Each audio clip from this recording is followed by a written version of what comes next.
Hey there, welcome to the Uplift. We got a great show for you, great cast of characters as well. Among them, a gym owner who not only builds muscles, but character too. What he's done for a homeless man he found sleeping in his car.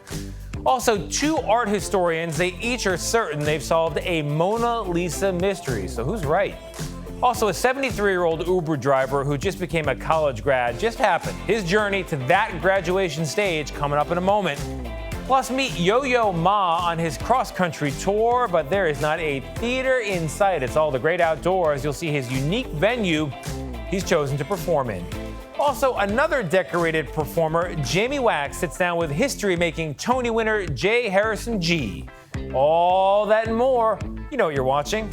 The Uplift.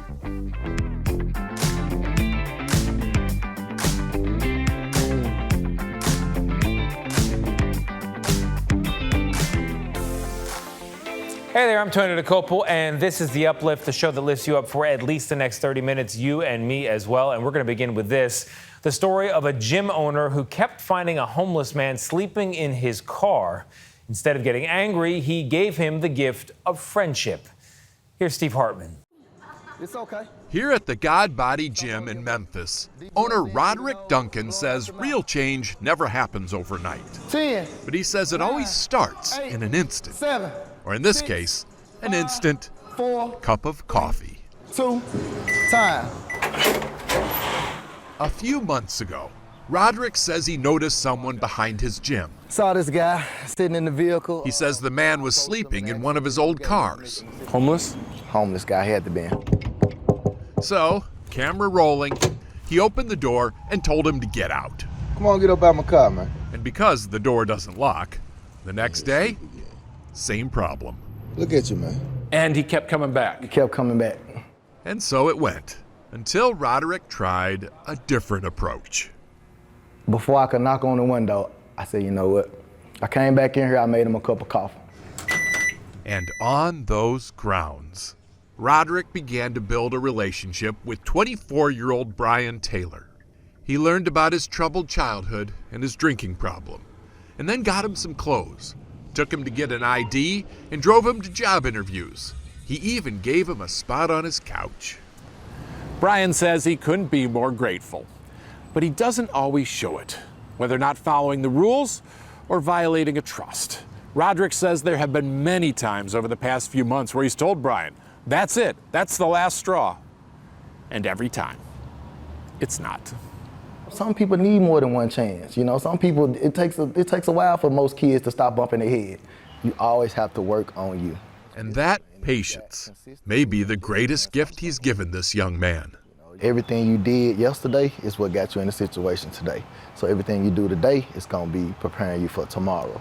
And both men agree. Tomorrow is looking brighter. I got a job. I got more confidence. I got a smile on my face. Good thing, because Roderick says if Brian messes up one more time, he's done helping. That's it. Why do I not believe that? Well, I don't believe it either. Unconditional love. It's crazy. Forgiveness to a fault.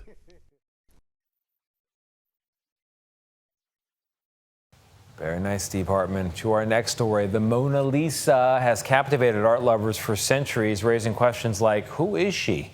Why is she smiling, or smirking, if you will? And where is that bridge behind her? You know the one we're talking about. That last mystery may have been answered, however, but it is still sparking debate. Look closely. Chris Livesay has more.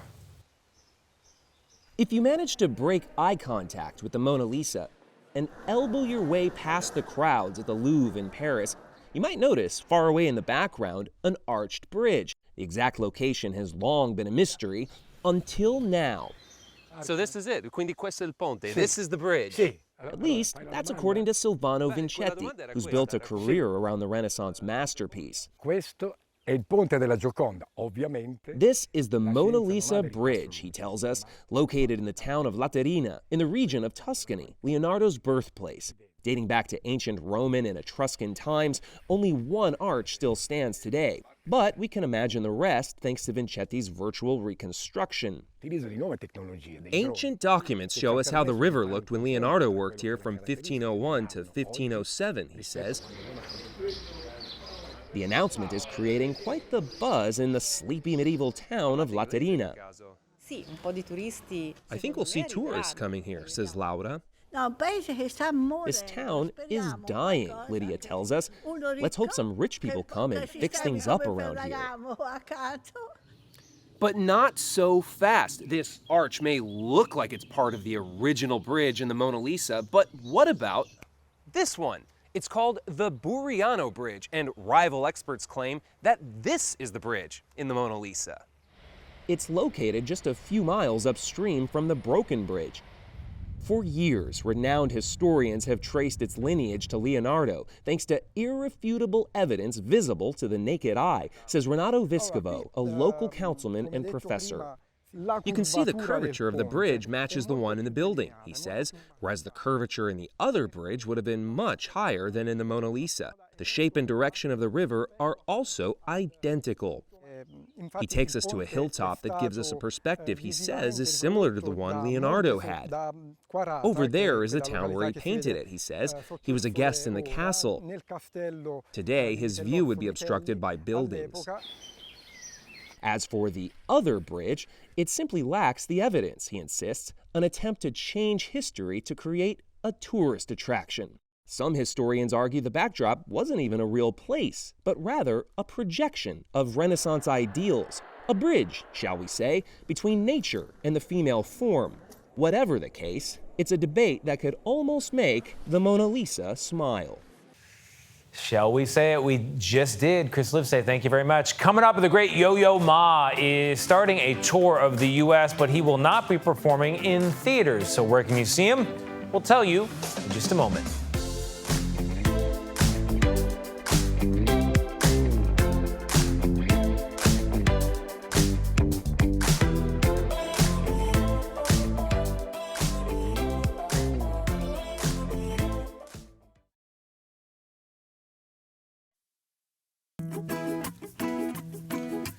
YoYo Ma has played on some of the world's greatest stages, but he recently decided to take his talents out of the theater and into a new venue.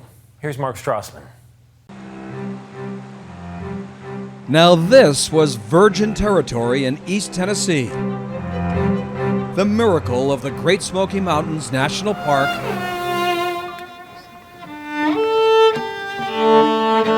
meeting the mastery of cellist YoYo Ma. YoYo Ma is the world's most renowned cellist and its most famous. A prodigy at age 4, he has globetrotted most of his life as a virtuoso, soloing with the greatest orchestras on the grandest stages. But you can have no ear for classical music and still know the name YoYo Ma. In the Smoky Mountains, he popped into view and became the national park's most photographed attraction. Hey, give me 5. Whoa! You're strong! You were like the Pied Piper. Really? People just following you. When did it occur to you suddenly that you're a classical musician who's something of a rock star? No, I don't think of it as rock stardom. I mean, I'd like to be a friendly face for people. You mean you like people? I love people. I'm fascinated by people. It's like, you know, there's another human being. Who are they? What do they do? What are they thinking? And I want to connect with them. Somehow, it puts my mind at ease. We met under a canopy of hemlocks and hickories. The 67-year-old talked about his latest project called Our Common Nature. It's a cross-country musical journey, visiting national parks and other outdoor spaces like New River Gorge in West Virginia, Kentucky's Mammoth Cave, and the Grand Canyon, too. His goal? Connecting to the natural world around us. At each stop, Ma uncases one of his cellos, often more than 300 years old, for a free pop-up concert. This is not my space. This is our common space, our common nature. To you, what is the connection between music and nature? Music tries to describe a world that is infinite. It's always about something bigger than itself. Here in the Smokies, Ma played with 3 Cherokee musicians at Clingman's Dome, the park's highest peak, sharing the story of their ongoing mission to restore the mountain's name to its 1800s Cherokee title, Kuwohi. You clearly like being out here. I love it. Falling in love with nature, with ourselves, connects us to a greater whole that sometimes is subsumed by attention to, I gotta get to this appointment on time. Even you can be in too much of a hurry to get to the stage to perform. Always. I mean, my life is not unlike your life or anybody else's life. It's very segmented. But with some notable exceptions. His 19 Grammys, his Presidential Medal of Freedom, and Kennedy Center honor. If America gave medals for stepping outside comfort zones, Ma would win those too. Venturing far beyond Carnegie Hall in a lifelong search for completeness. In journalism, you're trying to tell the best truth that you can find. I try to do that in music, to say this is as much truth as I can find, and I'm not saying this is all of it, but this is the best I can do. How is the truth in your cello playing different today than it was before you began this national park tour? Oh my gosh, I think I am more in touch with the core of who I am. I'm more able to show what is inside. You're a better cellist now? I think I'm a fuller human being. A fuller being creating a fuller harmony in nature. The great outdoors, now a performing arts center. Coming up, meet this 73-year-old veteran who is also a recent college grad. What made it possible for him to cross that graduation stage? We'll tell you.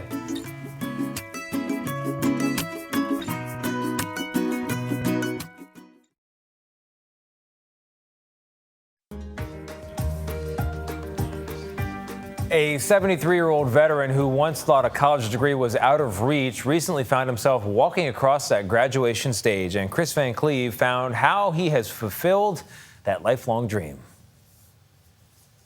Richard F. Span Jr. It's a moment Richard Span thought was out of reach for a 73-year-old Uber driver. Hi, Julie. The Army veteran and great-grandfather is celebrating his own college graduation. Self-esteem is high. I never thought I could reach it. It's a dream that you see out, but never really grasp. But then when it comes, it's wonderful. Span is among 130 Uber drivers graduating from Arizona State this year, thanks to a partnership between the company and the university, providing free tuition for online degrees.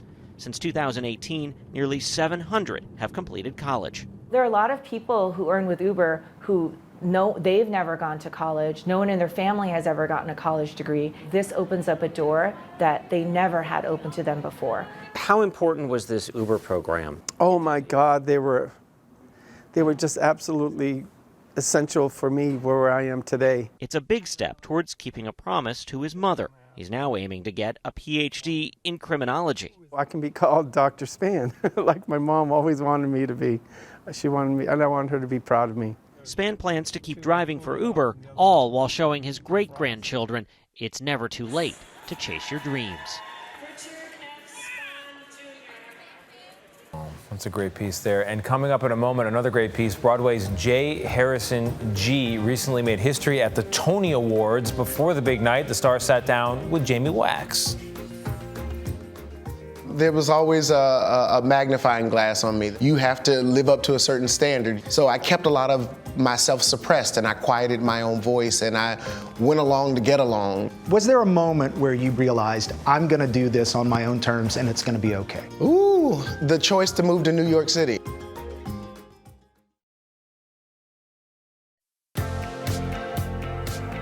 The Broadway star J. Harrison G. recently took home the Tony Award for lead actor in a musical, but even before the big win, G's nomination made history. Here's Jamie Wax. There was always a magnifying glass on me. You have to live up to a certain standard. So I kept a lot of myself suppressed and I quieted my own voice and I went along to get along. Was there a moment where you realized, I'm going to do this on my own terms and it's going to be okay? Ooh, the choice to move to New York City. I found this at a jewelry accessory shop here in New York. It reminded me of a ring that my grandmother had. She had a birthstone ring with all of her children. As a kid, I would always just like be on her lap and just admiring it. And she passed away literally the day after I moved to New York City. That woman was so effective in loving me purely, in just being a support in my life. And so with me pretty much everywhere, all the time, wherever I am, just as a reminder to ground me in faith, in love, in trust, in believing in myself. There was a Sunday morning where I was getting ready for a matinee and my dad was getting ready for church. We were FaceTiming. He was like, oh, no wonder you turn into this character. You know, you put all of this on and you become this person. And he said, go out there and minister to the people.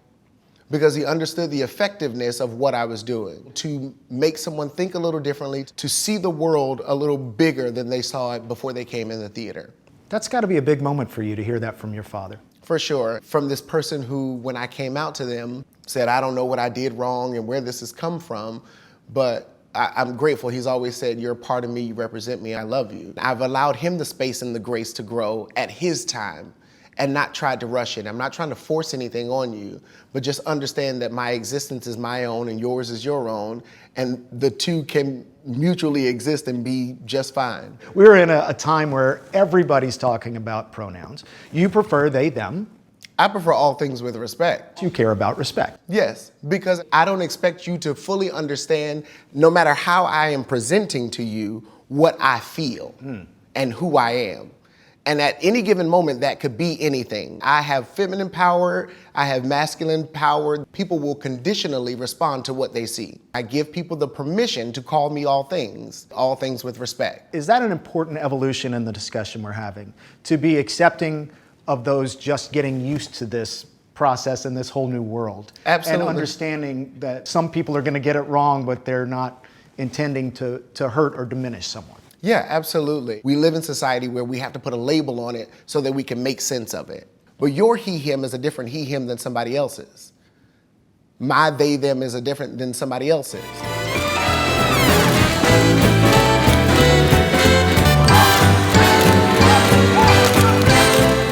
When this was announced, a lot of people were like, why? That's dated material. It doesn't speak to our time.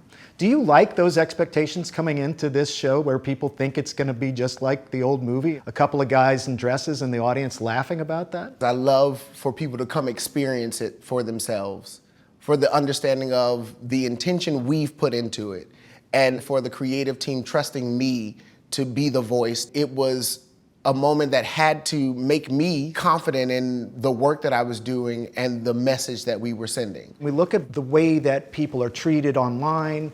Are you in a bubble or do you feel some of that rage? Even in New York City, I experience it. You do?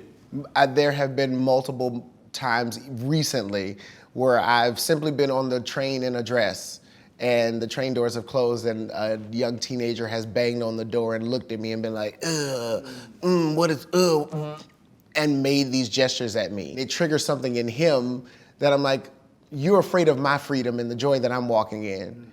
And that's something for you to go unpack and deal with for yourself, because little do you know, I'm on my way to my Tony-nominated show, being effective in my ministry and walking in my purpose. But for people out there going through that, what do you say to them? I mean, does it hurt you? I have done the work for myself, and I hope that they will go unpack and do the work for themselves. No matter how somebody else compartmentalizes me, I will always show up in the fullness of who I am.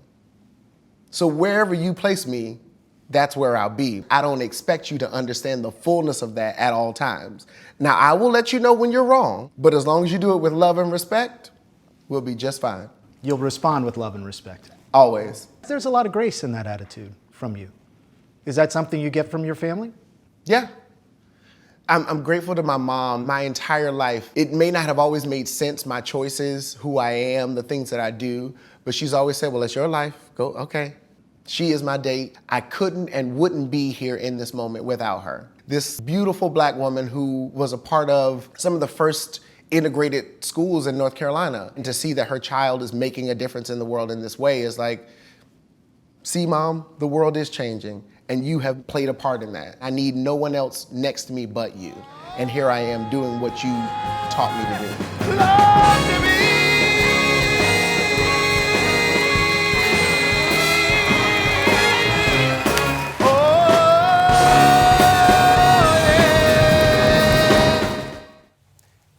That is what a Tony Award winner sounds like, and that is our show. I hope it brightened your day. I hope it lifted you up. I'm confident it did. If for some reason it didn't, reruns 100% free. Go ahead and press play again. I'm gonna go find some good news.